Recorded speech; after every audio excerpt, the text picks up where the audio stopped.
Hello, beautiful people. Viv going live from New York at the normal time of 9.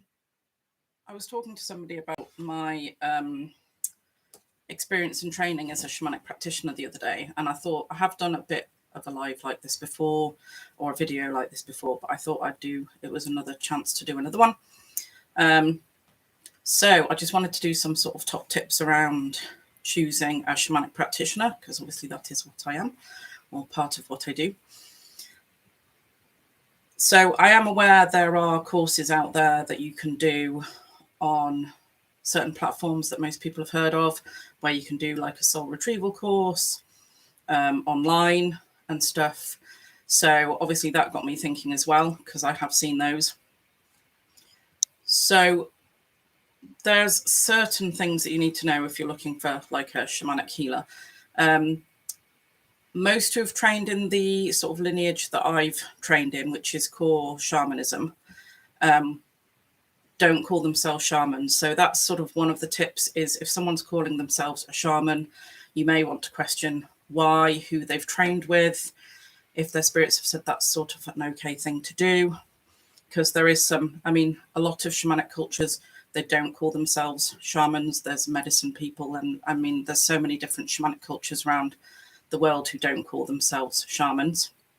So it is sort of a reserved word for people who've sort of been more born into it rather than training in it. So shamanic practitioner, core shamanic practitioner, comes from the fact that there was Michael Harner who went around the world looking at different sort of shamanic cultures and came back with the core practices that they use across the different cultures, including those who don't call themselves shamans. And so traveling to your spirit guides, trying to retrieve power and soul parts, and working with land spirits. So again, that's a sort of a key thing. If you talk to somebody and say, which spirits do you work with?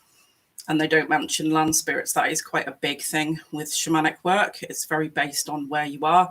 So again, the thing some people ask me is, have I ever tried ayahuasca? That's not something that I would do, because I don't live in the country where they use ayahuasca. And those healers have a sort of long-term relationship with that plant where they've been using it. They've got permission to use it. They know what it's going to do, etc., etc. So that's not something that I would recommend, because I don't live in the place where ayahuasca grows. I don't have a relationship with that plant. So that's why I use essential oils, because I just think it gives you a bigger spread of plant spirits that you can work with, because in this country we're limited to and I don't want to get into sort of herbs and all that sort of stuff. I want to concentrate on my shamanism, but know that my oils are being respected and coming from somewhere good. So I'd be looking out for, what does the person call themselves? I would be looking for, who have they trained with? How long has it taken them to train? So I trained across 5 years. So my practitioner training was 3 years intensive. And we had case studies that we had to write. And because it's not a regulated healing modality, that can be very different from other people I've met who, have done their training across a year, but maybe the same number of days. And what experience did they have before they were sort of set free on the public? And then I'd already done 2 years with the people I learned with before that. So my trainings spanned across 5 years. And if you think in between all the weekends and the weeks that I was doing, I was practicing, I was getting my own healing done as part of that training. So when I talk to people about soul retrievals and what that actually means, I can honestly put my hand on my heart and say that across my training, I had at least 20 soul retrievals. And since then, I've got a working relationship with some other people who are on my course and other people I've met who've trained in this sort of similar modality to me, who do healings for me when I need them. So I'd definitely be asking, who have you trained with? Was it in person? Was it online? What experience have you had of healing yourself? Maybe find out about the lineage, because there are a lot of different people, really interesting people doing trainings in different ways, bringing in different modalities. So I think that's quite important as well. But then obviously you've got to then talk to that person, see if you gel with them, if you resonate with them. I think that is really important when you're going into spiritual healing. And then I'd definitely say there's something around sort of are they saying that they're going to be able to sort stuff out? I'm pretty honest about the fact that it's not a miracle cure. You don't just go for one session and everything's sorted. Because if you've had like a number of years of illness or losing your power in relationships or sort of bullying situations at work, or you've had a number of operations or car accidents, you know, just the everyday thing, moving house, changing job, anywhere where you can lose a bit of power or lose a bit of yourself. You don't want to retrieve all that all in one go because it would just be too overwhelming. So those sorts of things have to be sort of incremental, the same way that you wouldn't go to the doctors. Well, they don't like you going to the doctors and going, well, I've got a broken leg and I've got digestive issues and I get headaches all the time and I can't sleep and whatever. Doctors similarly would go, can we just deal with one thing and then whatever? So you can deal with multiple things across, you know, there's spiritual reasons for physical problems and for illnesses and stuff like that.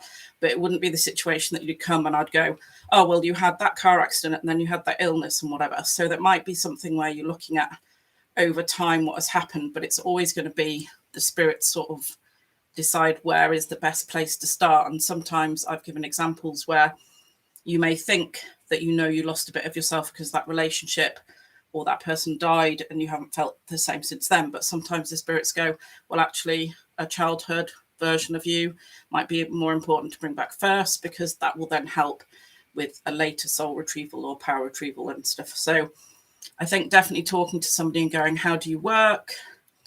Where are you going to get your advice from? If somebody isn't talking about consulting their spirits, they're not a shamanic practitioner, finding out who they've trained with. Is it core shamanism or is it something else? Is it a native shamanism, and how have they brought that geographically to wherever they are? I think all those sorts of things are really important to find out. But again, talk to the person, find out a bit more about their training and how they go about stuff, and see if you resonate with them as well. So I just thought I'd sort of lay out a bit of the stuff, because I have been aware recently of people going, wow, it took you 5 years to train. It's like, yes, I trained across 5 years, 3 years practitioner training, where we covered power retrievals, stone runic stuff, soul retrievals, dealing with people who've died, etc., etc. And some of those things you can split out. So somebody might have only done soul retrievals. They might not have done power retrievals. They might not have done with dealing with people who are dead, etc. So always finding out sort of how somebody's working, etc., is really, I think, really important. The same way that you wouldn't go to a vet to have your human leg set, although they might be able to do that. But you know what I mean. You go to the right person for the right thing that you're looking for. And I think because shamanism is quite a weird thing still in this country, it's not that well known. I think finding someone where you can have a talk with them up front about what they're going to do, and if there's different ways they can deal with stuff, is actually a really good place to start. So I just thought I'd share that with you all, just because it had come into my mind. And as always, if you want to ask me any questions, or I've said something and you're like, I don't even know what that is, then just put a comment below and I'll get back to you. I'm always happy to talk about this stuff. And sometimes when you're talking about it, you forget that you might be using words that people aren't used to. Whereas obviously I've been doing this for like nearly 10 years now. So I forget sometimes that I might be saying something and you might be going, I don't even know what that means. So just post below and I'll get back to you. Remember, you're all fantastically amazing. That is one of the things I love about shamanism, is trying to remind everybody that they are amazing and make sure that they're whole and working at their best. So hopefully that's what all shamanic practitioners are doing, but it's always worth checking.